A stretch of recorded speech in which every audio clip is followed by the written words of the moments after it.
হাওরের মাঝামাঝি যখন আসি পানিগুলো এত স্বচ্ছ মনে হচ্ছে পানিগুলো একদম নিট অ্যান্ড ক্লিন এবং পরিষ্কার।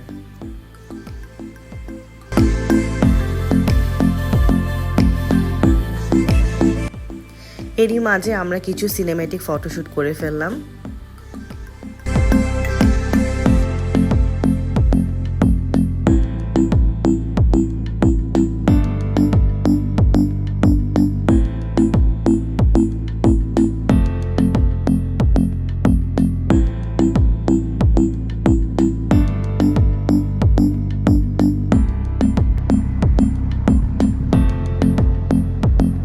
হ্যালো ভিউয়ার্স, আমরা এখন থেকে অল্প কিছুক্ষণের মধ্যে টাঙ্গুয়ার হাওরে প্রবেশ করব।